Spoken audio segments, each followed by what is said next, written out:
feel like. They can be not how technically feel like. But we have to run 4 because 4 is good. This is nice. 4 is needed. So we're gonna run 4, and that's how it's gonna work. Because you need to stride this deck, and we're running less than what typically is used in a grade 3 lineup. So grade 2s. Blaster Blade. Aura. Absolutely necessary. You need Blaster Blade to go in. This is gonna combo with. This is what you're gonna search out with Lou. This is what's gonna stand up when you got the float. This is what's gonna flip you with the Blaster Friend Sparkle. This is what's necessary to go off.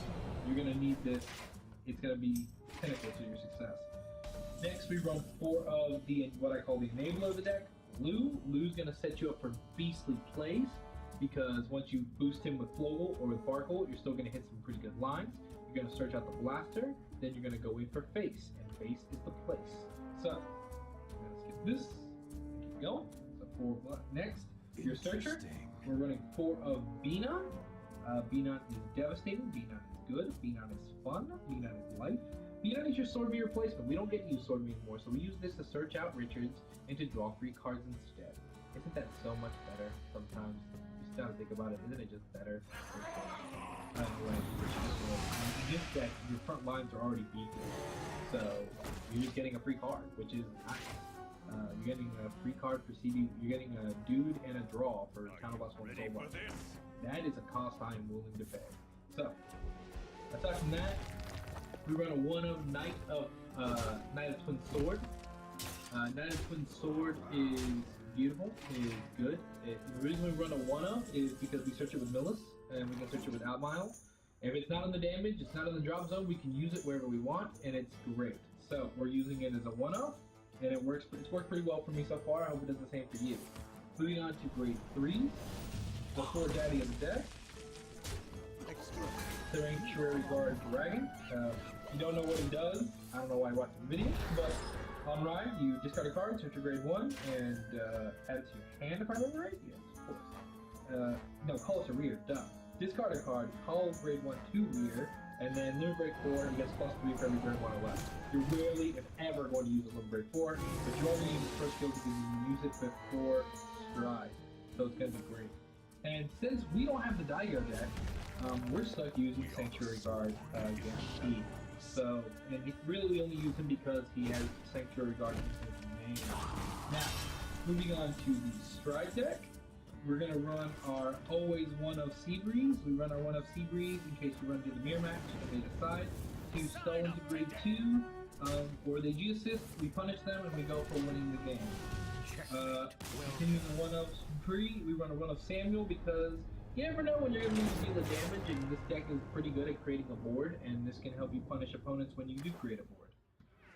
Now, the money, your rush, your first stride that's going to go in so hard into your opponent's face, obviously regularly, he gives the entire front row +3 for every grade 1 or less, so long as you have the Sanctuary Guard heart, which you're going to, so long as you're grade 3, and then you're just going to go for face and you're going to win. You're just going to keep swinging and swinging and swinging, and searching out Blaster Blades and searching out grade 2s and winning, and you're going to stride into that as many times.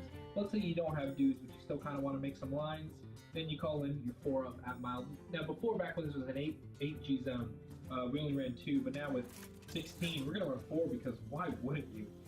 This great card, it searches out you a grade 2, gives that plus, if you're already at the right GB, gives that dude +5, gives your power power +3. It's good for searching out dudes. It also gives you a little bit more pressure, even if you can't do him, at least you can do him. And this gets you back to get on track for this. And that's an important step there. Next, we run a 2 of Saint Blow. We don't run Brocade because I think Brocade is a little excessive for this deck, and sometimes when you need pure aggro, you just need the power and crit. You don't need the condition here. We don't need a condition. We want the least amount of conditions for the most amount of aggro, and this gets us there. This gets us the crit and the power, and it gets us as quick as possible.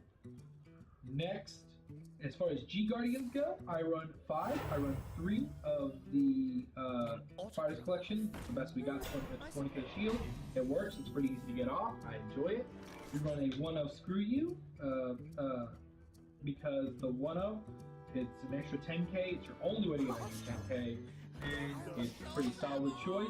And last but not least, we run the one of Dismal to protect our lose, to protect our blaster blade, to protect our one of Twin sword, and to protect against deep police. That's really the G zone.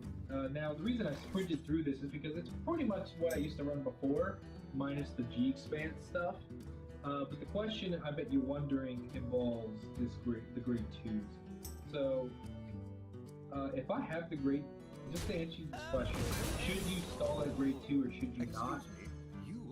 There's arguments for both sides, really, about whether or not you should ride grade 2 or try to stall out your opponent so you can get the first stride still. Now, if they have Sea Breeze, if you have a grade 2 that you can afford to ride and still keep a decent high stand, then ride the grade 2 and scum your opponent. I know it's terrible advice, but that's the advice I have for you. If you have the grade 3 and you really can't sacrifice the hand, take the hit, hope that you check a heal when you swing so you can go into some stronger stuff next turn. If you don't have the grade 3 and you really can't sacrifice it, you can take the gamble, try to scum your opponent, and maybe they don't have it. And then you'll be good. You're really stuck in these couple options, which puts you in a really difficult position with this deck. It's really, do you stay? Me, you're going to see me ride grade 3 most of the time and just play it out that way, because staying at grade 2, if they have the Sea Breeze, pretty much trying to mount death warrants.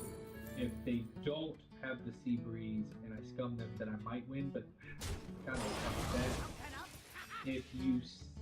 If you ride another grade 2, you just neutraled yourself that turn, because you're only going to get one card. Unless, now if they have Sea Breeze, shield, it works, it's pretty easy.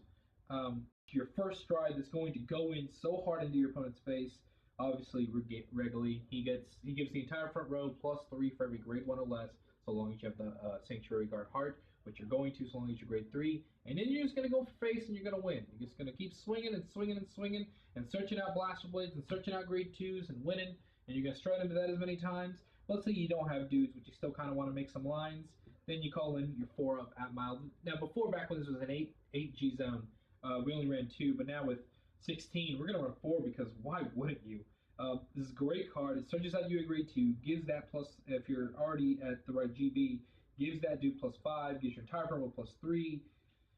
It's good for searching out dudes. It also gives you a little bit more pressure, even if you can't do him, at least you can do him, and this gets you back to get on track for this, and that's an important step there. Next, we run a 2 of Saint Blow.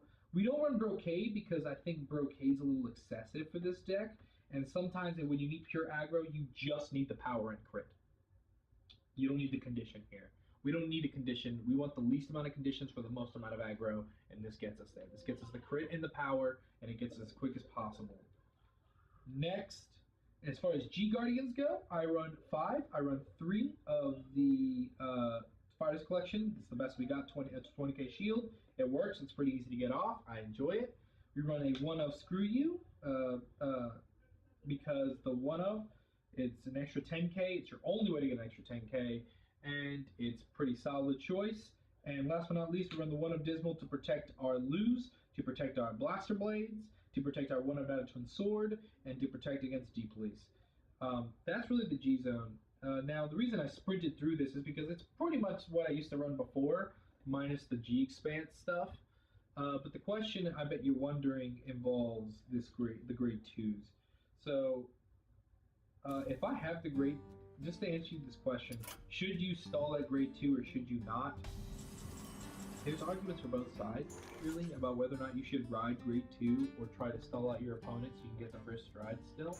Now, if they have Sea Breeze, if you have a grade 2 that you can afford to ride and still keep a decent high stand, then ride the grade 2 and scum your opponent. I know it's terrible advice, but that's the advice I have for you. If you have the grade 3 and you really can't sacrifice the hand, take the hit, hope that you check a heal when you swing so you can go into some stronger stuff next turn. If you don't have the grade 3 and you really can't sacrifice it, you can take the gamble, try to scum your opponent, and maybe they don't have it. And then you'll be good. You're really stuck in these couple options, which puts you in a really difficult position there. Really, do you stay? Me, you're going to see me ride grade 3 most of the time and just play it out that way, because staying at grade 2. If they have the Seabreeze, I'm pretty much signing my own death warrant. If they don't have the Seabreeze and I scum them, then I might win, but it's kind of a tough bet. If you ride another grade 2, you just neutral yourself that turn because you're only going to get one card, unless like you control another command, but then you're sacrificing more cards from your hand to get those cards back. You're still neutral there. So it's a tough one as far as hand advantage goes about where to stay, because that's the problem about staying grade 2, right? Is your hand advantage. But I'm rambling really at the end of this deck profile. Really staying at grade 2 and scumming your opponent's really going to be up to the state of the game at that time and how you feel about your hand. That's the only advice I have as far as that goes, but I hope you enjoyed this deck profile and this little intro into what maybe you should do, because this is the toughest question. Hope you enjoyed. Make sure you hit that subscribe button and check out our Facebook page for more exclusive content. We'll see you here next time with Team Absolution. Peace.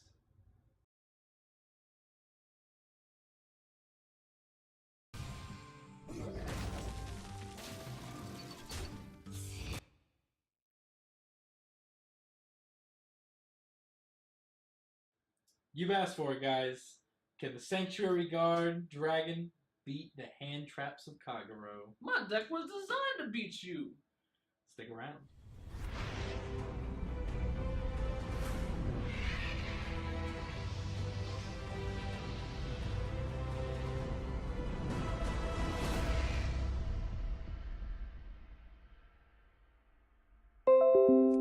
Everybody, Ryan's on the play, but I'm going to win, so it's going to be okay. Nah, be the king moves first. Ah, there he is. There he is.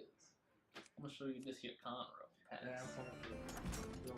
Oh! Oh, it's so brilliant for you to make an appearance. Right.